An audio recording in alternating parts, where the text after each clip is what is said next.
In Isaiah chapter 43, verse 16 says, "Thus says the Lord who can make a way in the sea, a path in the mighty waters, who brings forth chariot and horse, army and warrior. They lie down, they cannot rise. They are extinguished, quenched like a wick. Remember not the former things, nor consider the things of old. Behold, I am doing a new thing. Now it springs forth. Do you not perceive it? I will make a way in the wilderness and rivers in the desert." You know, we serve an amazing God who has demonstrated in time past His ability to take people that come with baggage, people that come with a background that's not popular or come from status that's of low standing, and He's used them for His glory. He's taken people that were born into royalty. He's taken people who are rich and were willing to give up their riches. He's taken people that are poor. He's taken people of all standings, and He's used them because our God is the powerful God. And He has demonstrated time and time again His way of taking and using the events and the circumstances around us to do good things. So as we consider the lesson this afternoon, before we close this series of thoughts, I want us to look at the life of Lot and look at his story and his relationships and see what we can pull out of his story and seeing the plan and the fulfillment of God. In Genesis chapter 12, starting in verse 1, it says, "Now the Lord said to Abram, Get from your country and your kindred and your father's house to the land that I will show you. And I will make of you a great nation. I will bless you and make your name great, so that you will be a blessing. I will bless those who bless you, and him who dishonors you I will curse. And in you all families of the earth shall be blessed." Here we find Abraham receiving a great promise, a promise that was carried out over many centuries and over a long extended period of time. He was promising him of a land. He was promising him of a nation. And ultimately, He was promising the world Jesus Christ through this promise that the whole world would be blessed. But God made this covenant promise with Abraham. And Abram received this and was given instruction to leave his country, to leave his father's land, to leave his kindred, and to go to a new place. He was the beneficiary of this covenant. But Abram loved his nephew. And in Genesis chapter 12 and verse 4 it says, "So Abram went as the Lord had told him, and Lot went with him. Abram was 75 years old when he departed from Haran. And Abram took Sarai his wife, and Lot his brother's son, and all their possession that they had gathered, and the people that they had acquired in Haran. And they set out to go to the land of Canaan when they came to the land of Canaan." Here we see that Abram had his covenant given to him. He was given this promise. It was his promise, but he had shared it with his nephew Lot.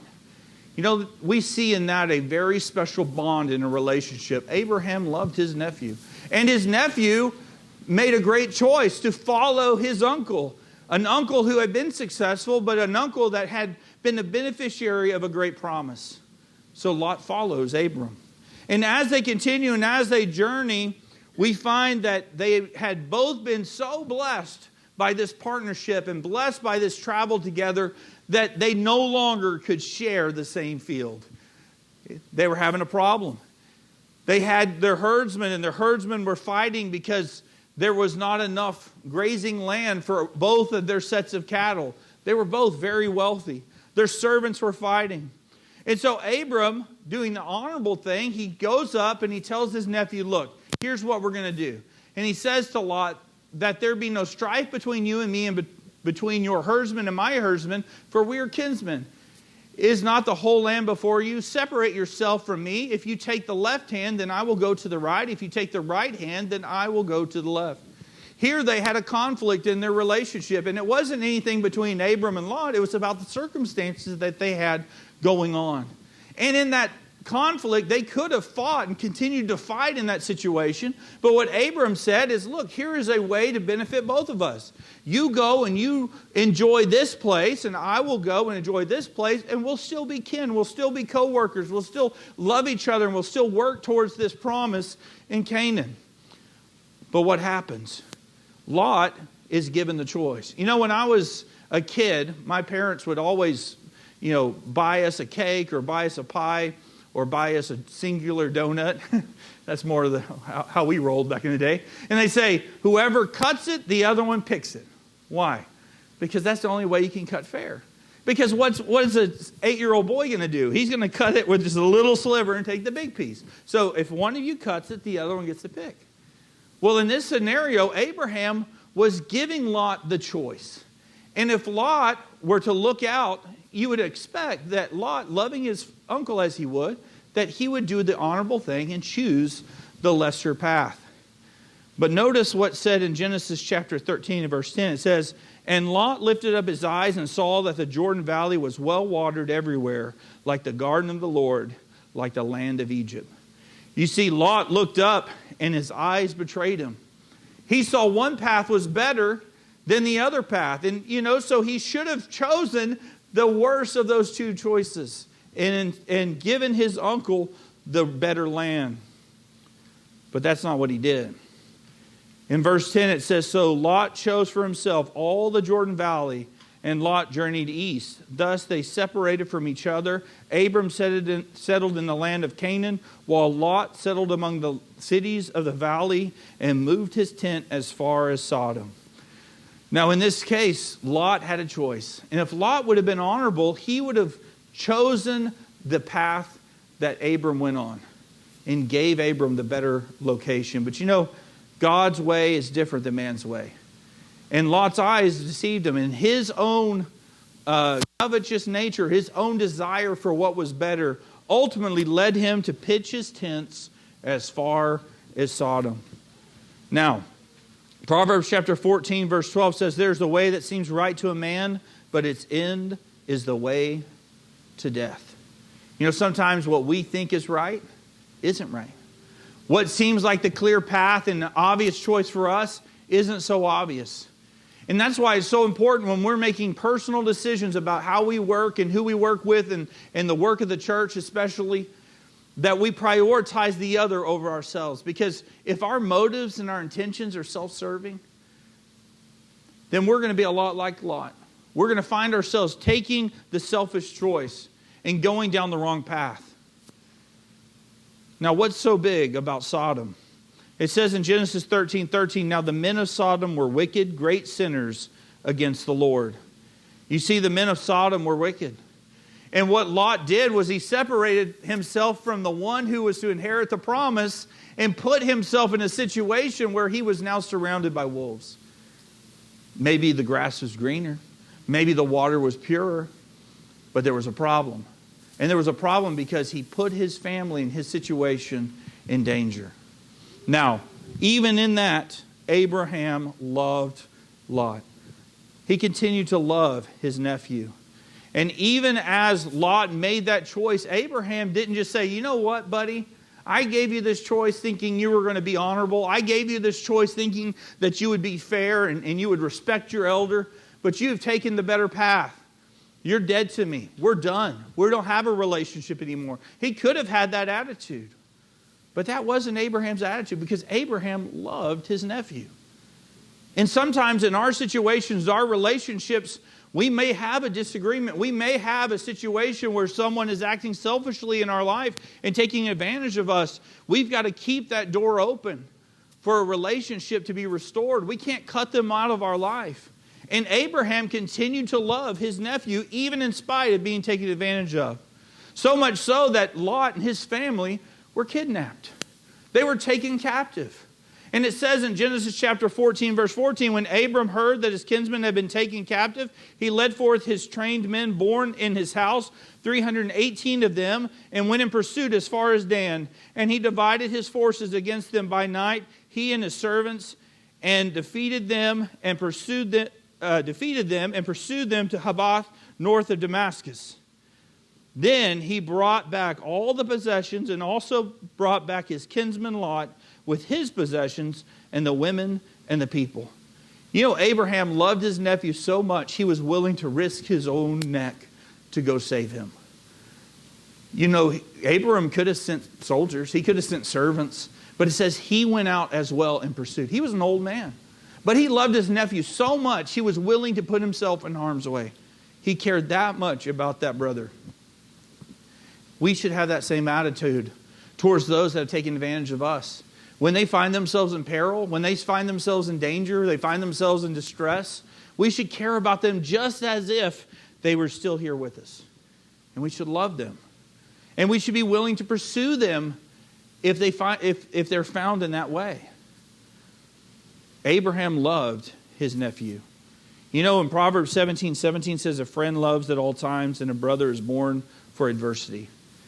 You know, having a brother, most of the time, I've got two brothers. I can tell you, most of the time having brothers, there's not a whole lot of advantages, to be honest. Like, what's the advantage of having, you got to split the inheritance, you know. Of course, one of my brothers is good at fixing my parents' internet, so it's good to have him around, so I don't have to do that. But most of the time, like, what's the point of a brother? But you know what you need sometimes? You need someone that you can just call up and say, hey, we got a job to do. I need you with me. And their attitude is, let's ride. We need someone that's got your back all the time. Now, I'm not suggesting that we go out and cause physical harm, gather up our brothers and grab crowbars and go after people. But what I would suggest is it's important to recognize that brothers are there for adversity, right? When there are challenging times, it's a lot more important to have people around you that actually have your back, that actually care about your success. They care about your well-being. They want to help you do the things that are important to do.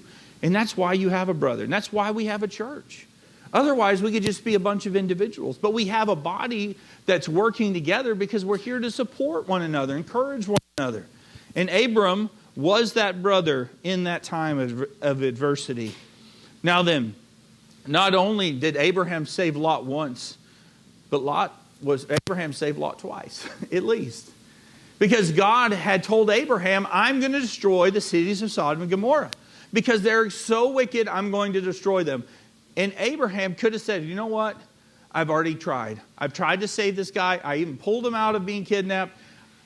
You know, he continues to do dumb things. He's continuing to get himself in trouble. I'm done with him. But that wasn't Abraham's level of commitment. He continued to be committed to Lot. It says that in Genesis chapter 18, if we were to read 23 through 33, we're going to see how that Abraham prays for Lot's safety. Now, he's praying for the city of Sodom, but we know what he's really praying for. He's praying for his nephew. Abraham did not have any other reason to care about the cities of Sodom and Gomorrah except for the fact that his kin were living there. And so he starts by saying, if there's 50 righteous, will you save the city? And he continues, 45 righteous, and continues and goes on all the way until he gets down 30 righteous, 20 righteous. And at the end here, he says, then he said, oh, let not the Lord be angry, and I will speak again, but this once. Suppose 10 are found there. And God said, for the sake of 10, I will not destroy it. You know, I've never done the math. I remember years ago as a child, my dad did the math, and he said there was about 10 people that you could record at that time that would have been of Lot's direct kinship that we know of, that are named. And if that's the case, maybe there were exactly 10 people righteous at that time. Or at least in Abraham's mind, he thought, surely there's at least 10 of my kinfolks that are still doing right. But that was what he committed, and that's what God said he'd do. Well, that lasted for a season, but at some point there were no longer 10 righteous. But you know, Abraham demonstrated a heart that had deep prayerful concern for his brother, in this case his nephew. And we should have that deep care and concern for our brother as well, and sisters as well. Praying at all times in the Spirit with all prayer and supplication to that end. Keep alert with all perseverance, making supplication for all the saints. You know, we believe in prayer. I believe Tulsa believes in prayer. You pray for people. You have a care and a concern for people. And you want to lift up their name because you care about them. You pray for the saints. I've heard you talk about the works, international works that y'all are part of. And y'all pray for those things. Y'all care about those things. Most of you will never meet the people you're praying for. And that's okay because you're praying for all the saints. You care deeply about the saints. We need to remember that this term saints isn't just those that are in this room and not just those that we might know or have some connection, but this is all the saints, even those that have disappointed us, even those that have at times made poor choices. We need to pray for them, care for them, carry the burden. You know, in Galatians 6:2 it says, bear one another's burdens and so fulfill the law of Christ. You know, to carry someone else's burden means to take on their load so that they're not carrying that heavy burden. You know, so we all have different levels of burden at times.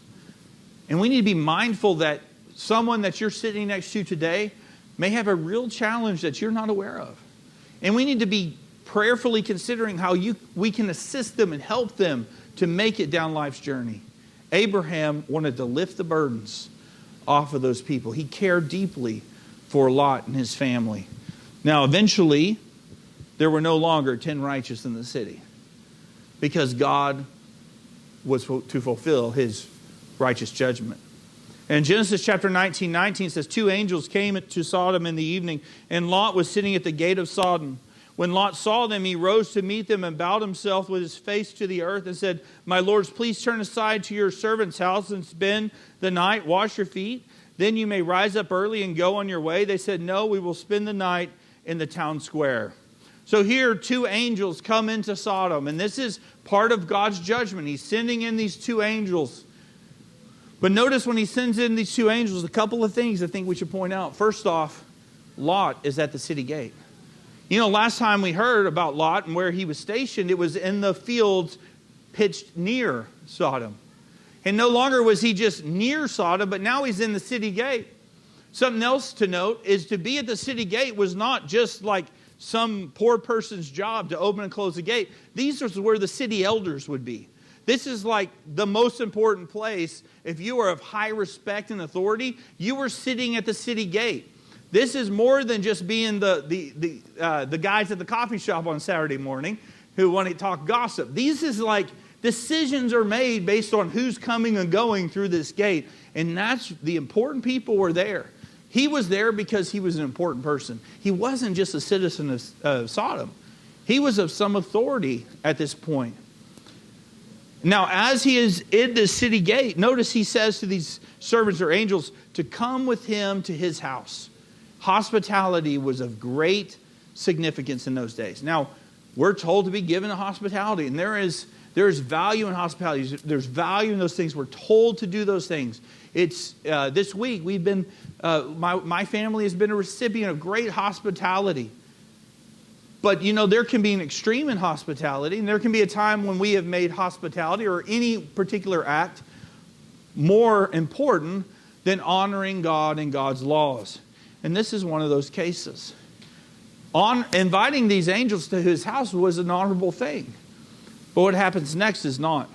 In verse 4, we find that before they lay down, the men of the city, the men of Sodom, both young and old, all the people to the last man surrounded the house. And they called to Lot, where are the men who came in to you tonight? Bring them out to us that we may know them. Lot went out to the men at the entrance, shut the door after him. Here we find these men of Sodom. They come up and they say, hey, let these guys out. We want to know them. Now, they are not the welcome wagon. They weren't there to bring him a welcome gift. They wanted to know him in a very sinful way. Remember, now the men of Sodom were wicked, great sinners against the Lord. Their intentions were not good and honorable. They wanted to do wicked and evil things with those strangers, with those men. So what does that mean? Verse 7. Lot petitions. He shuts the door. He gets in between the angels and the men in his house and the men outside the gate. And he said, I beg you, my brothers, do not act so wickedly. Behold, I have 2 daughters who have not known any man. Let me bring them out to you and do to them as you please. Only do nothing to these men, for they have come under the shelter of my roof. What a sick and disturbing act that Lot does in this time. To offer his own daughters to these mob of men. Now, this is when our priorities are definitely off. Lot, in his own mind, was being honorable. He was following the great custom of hospitality. You have a guest in your home, you've got to do anything to protect them and keep them. So much so that he was willing to sacrifice the virginity of his own daughters. What a terrible thought. And you look at this man Lot and you look at this example above all and you say, this guy is not worth anyone's time. This is the guy that Abraham prayed for. This is the guy Abraham saved, the guy that's willing to turn over his own daughters to that torture. And it was sick. And it was despicable. And sometimes people's minds get so corrupted by the circumstances of their surrounding that they don't even see how dark it is. We live in a culture today where at a flick of the wrist and a few punches on your phone, you can see any of the most depraved acts you could ever imagine. And it's so accessible. And there's so many people that fall victim to that. And we wouldn't for a second tolerate this, but in our culture, our society tolerates the other like it's nothing.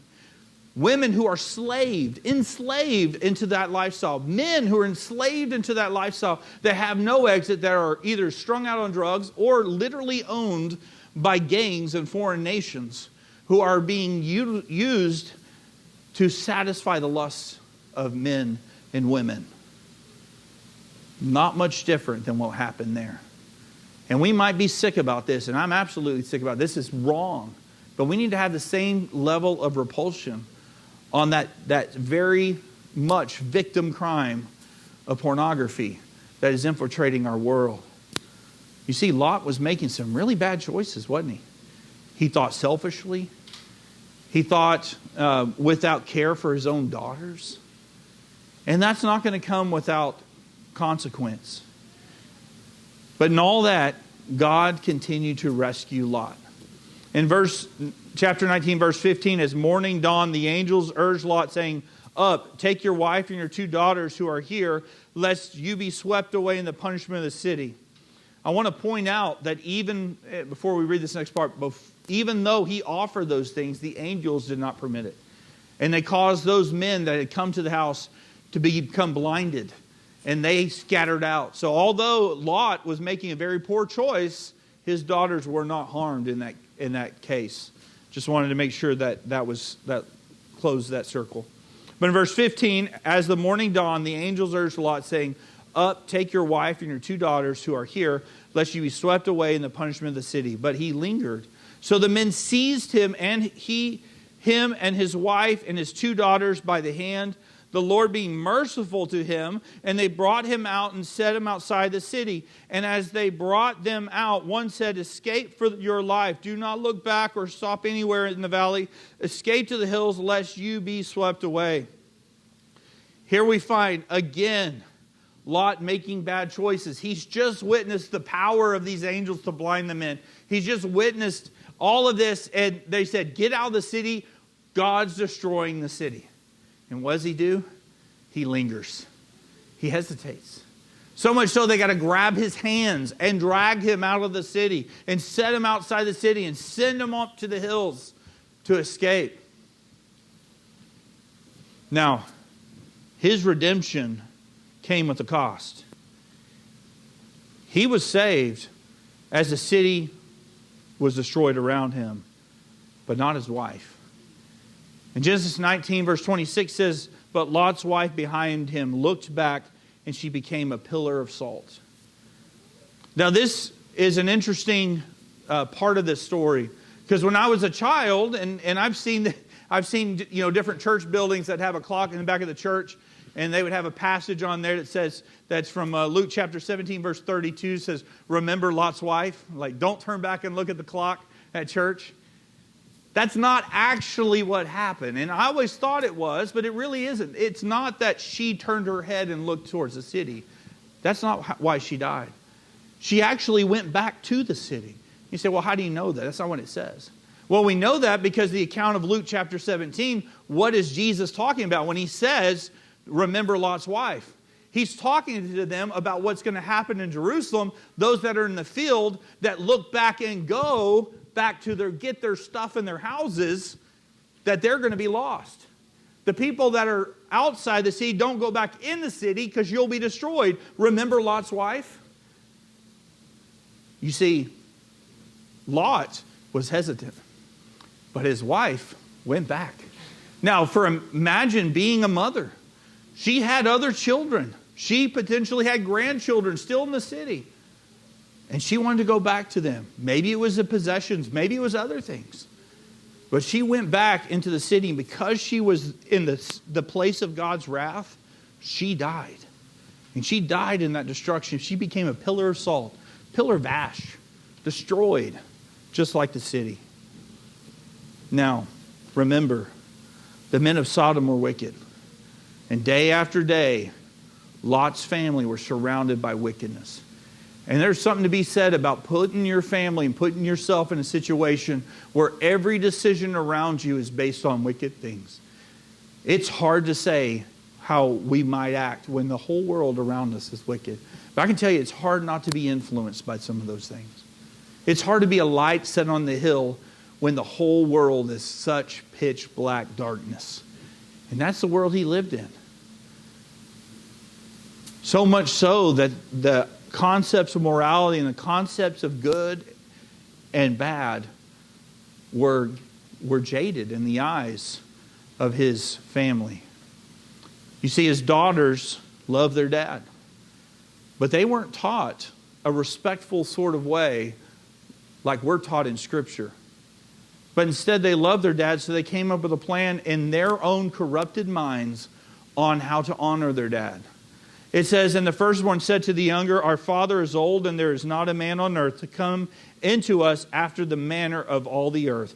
Come, let us make our father drink wine, and we will lie with him, and that we may preserve offspring from our father.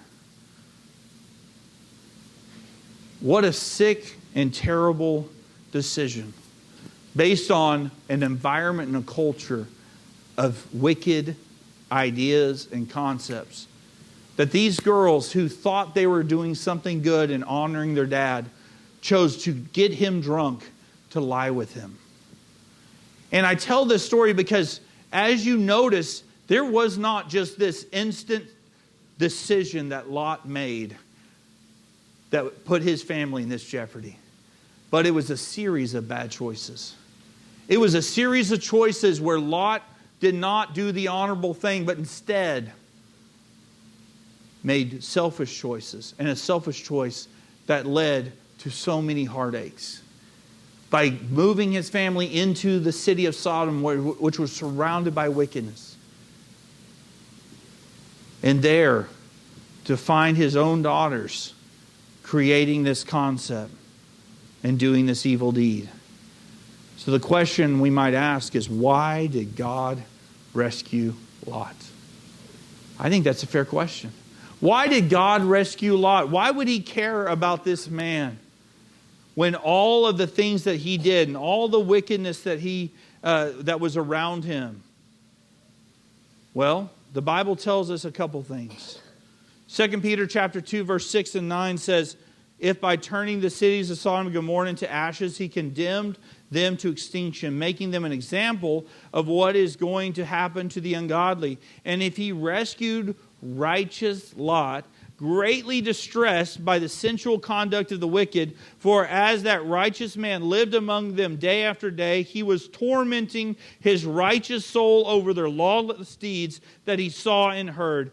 Then the Lord knew how to rescue the godly from trials and to keep the unrighteous under punishment until the day of judgment. Even in all of that time, Lot's heart was righteous.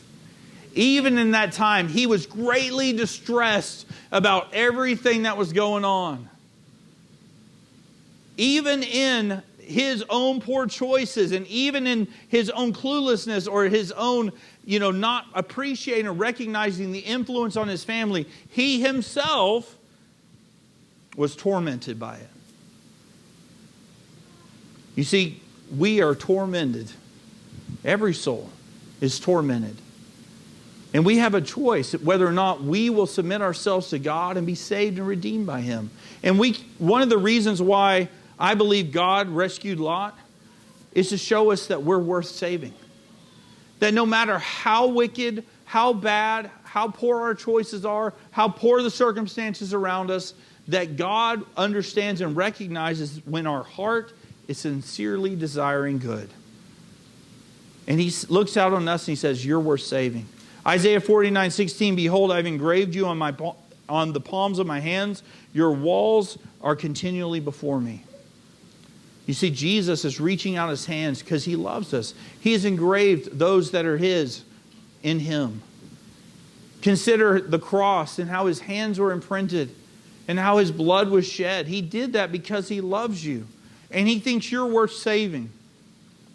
I also believe that God saved Lot because it demonstrates that He is a waymaker. Even in the most challenging circumstances, He will provide a way. In 1 Corinthians chapter 10, verse 13 says, no temptation has overtaken you that is not common to man. God is faithful, and He will not let you be tempted beyond your ability, but with the temptation He will also provide the way of escape that you may be able to endure it. God's going to provide a way. He's going to provide an opportunity for you to find salvation through Him. That you never find yourself in such a situation that you cannot escape. Even as the world around you is crashing and burning, Jesus extends His hand to you. He desires you. And He has made it possible for you to have a way to Him. Now then, there's one other thing that happens in the story. Not only did these two women lie with their father, but they produced an offspring.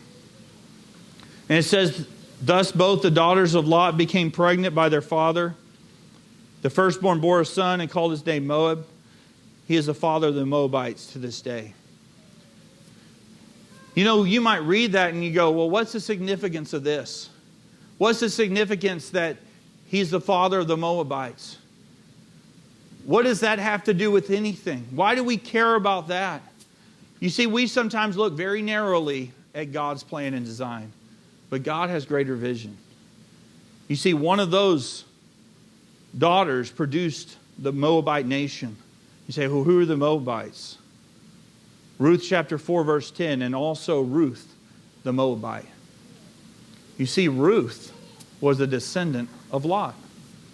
And not only was Ruth a descendant of Lot, but Ruth was the grandmother of David the king.